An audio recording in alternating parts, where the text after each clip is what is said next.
Welcome to another AVID chat. David Harpole and Jack Arnold. Happy Tuesday, my friend. Good to see you. Quick weather update, in case you're wondering. It's sunny, Right. and it's nice. Yeah. I wonder if maybe people are going to get old of this, but we chuckle every time. So It's a good reminder. It's something to be thankful for. It's nice outside. Absolutely, no doubt about it. So welcome back. This is part 2 of a 5-part series, 5 Degrees of Freedom by AVID Planning.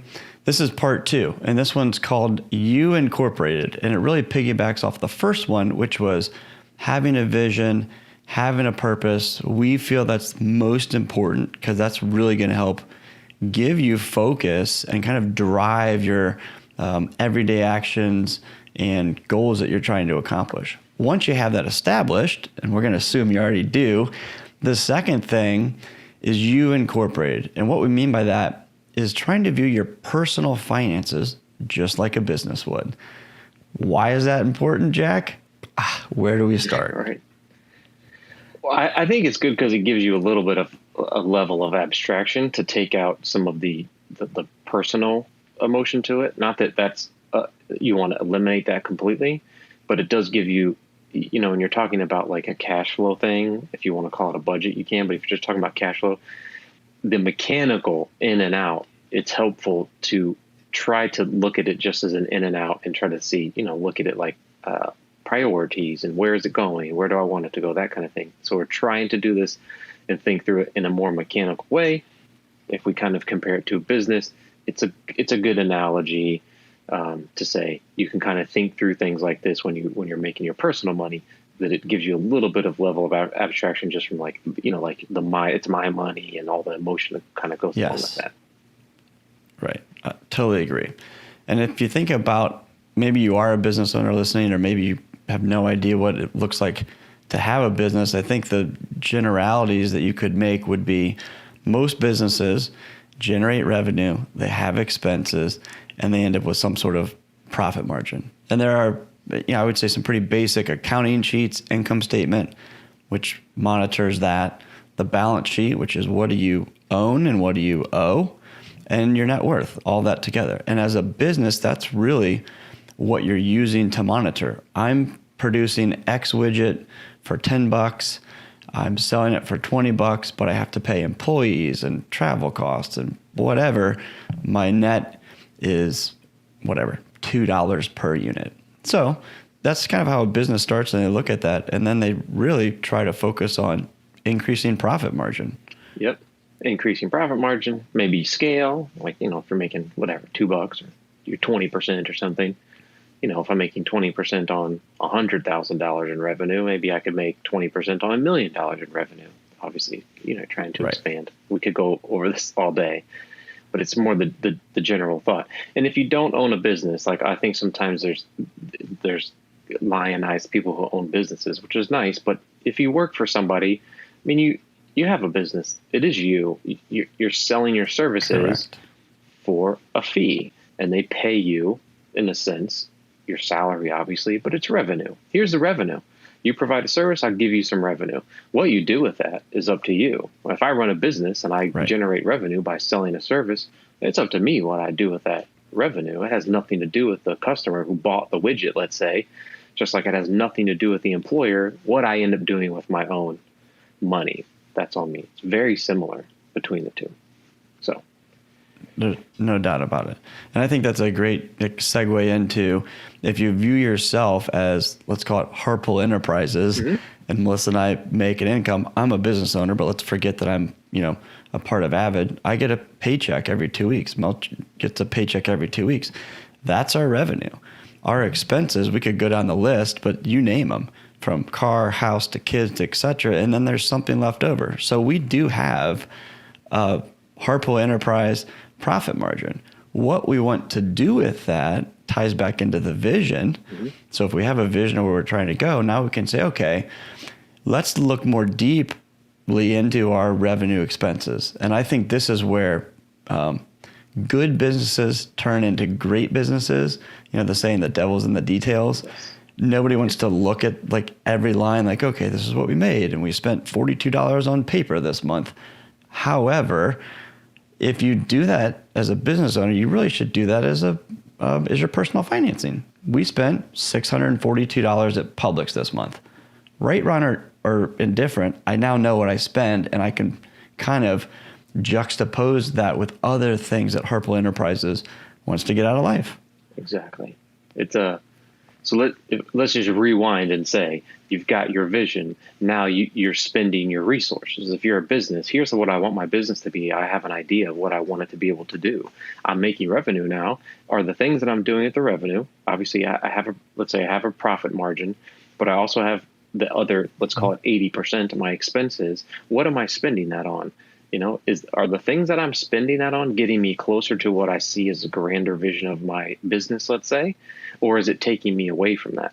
If I make widgets and I'm spending money on God knows what, something that doesn't matter, like you're not clearly. Sure. You're wasting resources that could be going towards moving you towards your kind of end goal. If you're an individual, it's very much the same. Money comes in. I want a 20% profit margin. That's kind of your savings rate in some sense. This is extra cash that I don't have, that I'm not going to spend. This is my profit. I'm going to use that to grow my income over time and grow my net worth, the balance of my business. Yep. But the other 80%, let's say, is important because a lot of times, most times, if you're not paying attention to these things, and most people don't, so it's not like it's not a value judgment. Most of us are not keeping a very good track of where our money's going.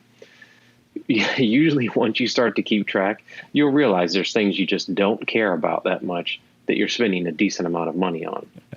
The common one we always talk about is people say, I'd like to go travel more and I'd like to do things like that. And then you find that it's like, all right, well, if that's what you wanted to do, you could say, you have a $50,000 car. Well, what if you drove a $30,000 car? Then you would certainly have more money, no doubt, to travel if that's really getting you closer to what you're going to say. It's easy to pick on cars, but it could be the opposite. It could be the total opposite. I love cars. Cars are just the lifeblood of my existence. They're the greatest thing ever. I just love them. Okay, well, if you want a nicer one, what other things could we not spend the money on? And we can allocate more of that towards our car budget.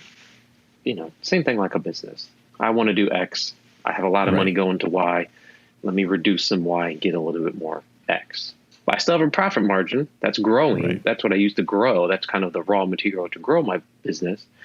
But I'm also mindful of the things that I'm doing with the rest of let's call it 80%. Well, I think you bring up such a great point that it's so easy to not look at the day-to-day or the weekly or the monthly little things, right? It's always the big stuff. I got a mortgage. This is the back of the napkin budget, right?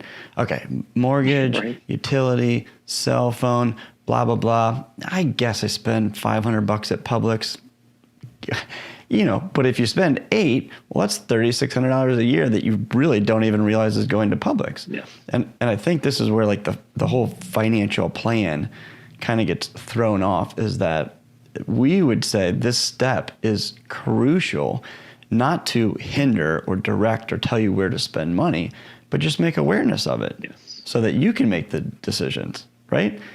We do think paying yourself first is super important. And back to you're an employee of your own business. If you get a paycheck and maybe you don't have access to a retirement account, you work for a small business or does whatever it is, getting a paycheck and automatically setting aside something first, a good rule of thumb, as Jack mentions, 20%, then look at the bottom line and start to say, okay, I've covered kind of my basis of saving for my future self.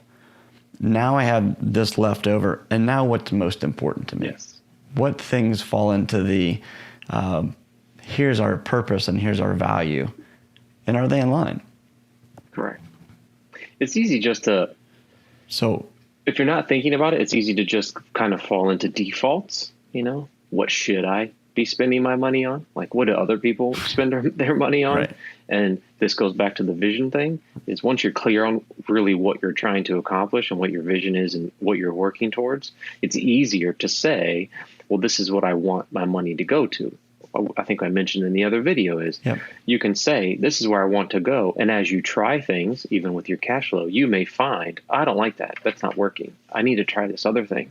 But the only way that you'll know how much resource you're putting towards something is if you just keep track of it. Like how much how much is going towards this that I don't want? How could I reduce that and move in another direction? You can kind of move things around.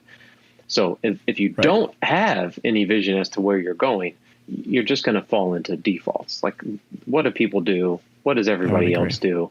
I don't know. I know I need to do something. So I'll just kind of do what I think is what I should be doing. Follow the crowd. Yes. Yeah. Right. A question just popped in my head, so I'll pose it to you. Excuse me.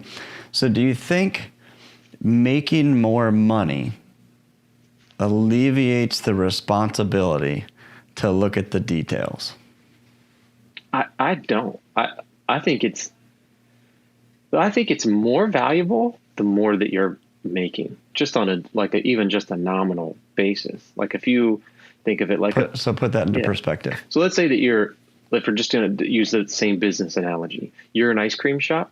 You're running one ice cream shop, but it's somewhat successful. One is when you're first getting going on your ice cream shop, you kind of have to be mindful of what's going on, because the immediate effect is I go out of business.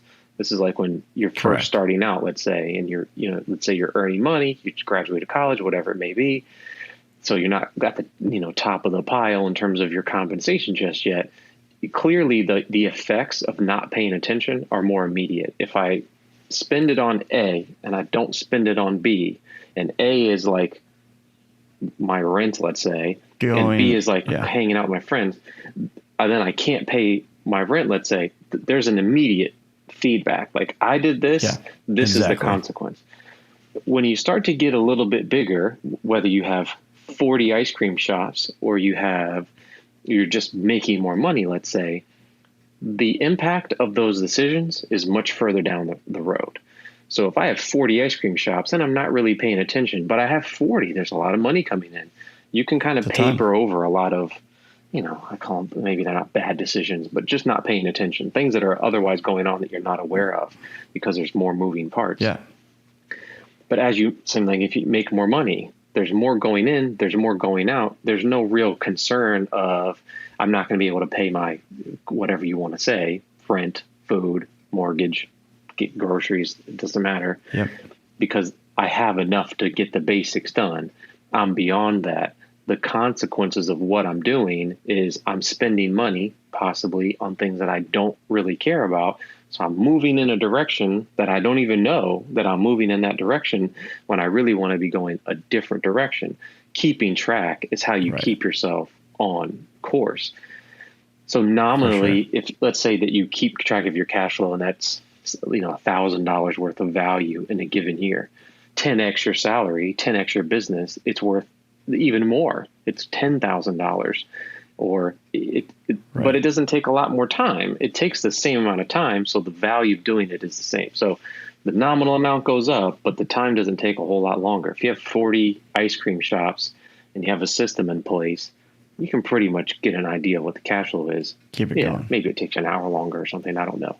Same thing with keeping track of your own money. If you keeping track and you're making $50,000 a year or $30,000 a year versus $30,000, $300,000, or $500,000, it's not a lot more time, but the benefit is exponentially more. So there could be more zeros after there. Yes. So it could be a huge impact again of what you're really trying to accomplish, what that vision is.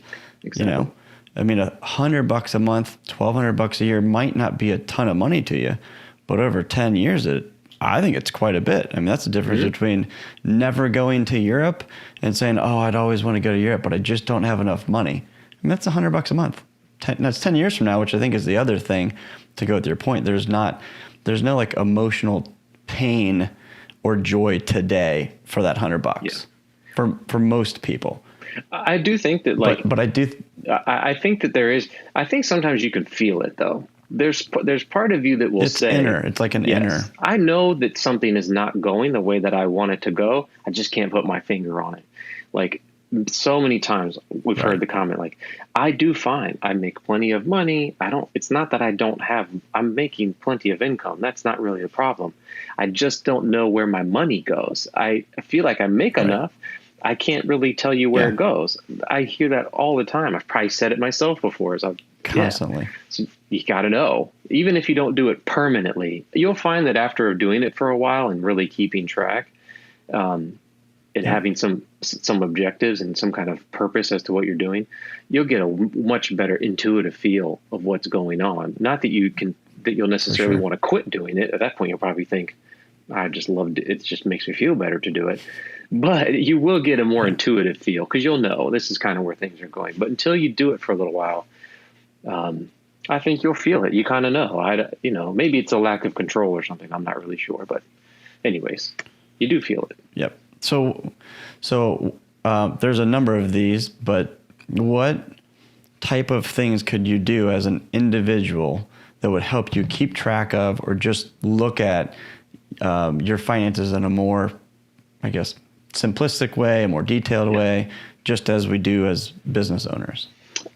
Well, I think the first and easiest step is almost every bank credit card has a kind of built-in, it's not a budget per se. Don't say it. It's like a tracking mechanism. They'll call it a budget. The B word.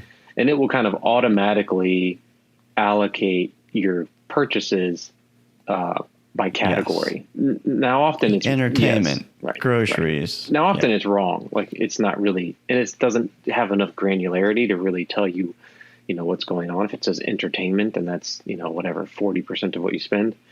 Well, what is entertainment exactly? Like, it's a pretty broad category, but it does it.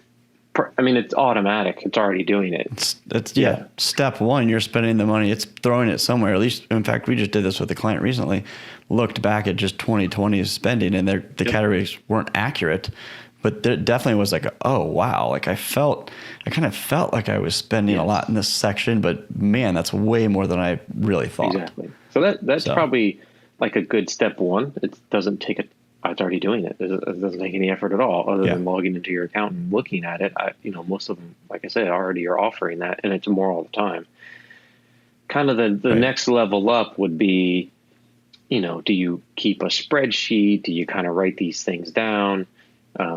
There's some free tools out there like Mint. There's a couple others. I can't think of the name off the top of my head that are budgeting. You need a budget. Yeah. Well, there's You Need a Budget, which I think is kind of like the level 3, which we'll talk about. Obviously, I'm a big advocate of it, but then there's like the third level is something where it's like way more geared towards cash flow tracking and planning going forward. We talked all the time about, we recommend to clients all the time is to use You Need a Budget. It's like an online tool. Yep. It's like a really fancy spreadsheet, but it's not free and you have to pay for it. So, it takes a little bit of time. There's definitely a little skin in the game. Yeah, some skin in the game. There's definitely an on-ramp to learn it. I would say, if you're comfortable with the computer, if you're kind of comfortable using Excel or any kind of spreadsheet type thing, it helps, but it's not required. I would say those are the best types of things. I use YNAB have for a very long time. I would highly recommend it. I made a course for it on how to get ramped up and using it. There's tons of resources online. I'm a huge advocate of it, almost like to like the evangelist type level. But I just would say just to do it. I don't really care as long as you're just doing it. Yep. And I agree. I think there are levels to it. And I'll use myself as an example. I've done everything from cash in envelopes to here's what we think is a good amount to spend on X. Have literally 4 or 5, 6 envelopes for cash. That's easy to do and you can touch it. I've done multiple bank accounts. So every bank account has its own debit card and there's spending and vacation and groceries and all of these type of things. I've done that before. I've done the spreadsheet for years. And I think it was probably like last maybe July, August or something. I finally was like, all right, I gotta give YNAB a shot. One, because we preach about it and you've always talked about it. And I can't tell you the positive impact. I can't even put it into words. It's had One, knowing where we spend the money, and I would say not a budget from a restrictive standpoint, Yes. but like you mentioned earlier, a freeing of my soul, because I'm aware of where things go. And Melissa and I can literally have a 4-minute conversation pretty often, which is fine. What do you think about this? This is what we did. What do you want to do with this? Right. And it really helps you then just realign things. We didn't spend as much at Publix this month. What do you want to do with it? Move it to next month's Publix, or do you want to, let's treat ourselves to a nice whatever. Exactly. Order in, because we don't go out a whole lot. So anyway, there's a why not having a budget plug, I guess, for you. Yes. But anything that will give you some kind of visualization as to where your money's going and give you kind of a tool to allocate, I think would be helpful. However you figure that out, I think it's important. It's like I said, it's no different than if you were a business. Money comes in. I have bills I have to pay. I need to allocate it. If there's something that I'm spending money on that is just not beneficial to the business, it doesn't help with the functioning of the business, it's not adding to the profitability of the business, you get rid of it and say, I don't need that anymore. It's just not getting me closer to where I want to go. Let me nix it, and I can take that resource, however much it is, and apply it to something else. Maybe there is nothing else to apply to, and it just drops to the bottom line. It's just profit. It's extra money, and you can grow your business that much quicker, let's say. So, just to tie these first two together, if you have a vision and you know where you're going, the next step is, well, where are you now, and how are you allocating your time and your resources as it stands right now? Are you getting closer? Are you getting further away? And the first step to knowing that is, how am I allocating my time, number one, and second, my resources, being my money. Most of these things have financial ties. I think that's a perfect summary. So that's a wrap up for number 2 in our 5-session course. Next week, we're going to talk about protecting you and yours, another basis that we feel is super important, and there are 5 degrees to freedom. Jack, as always, good to see you. I'll see you next week.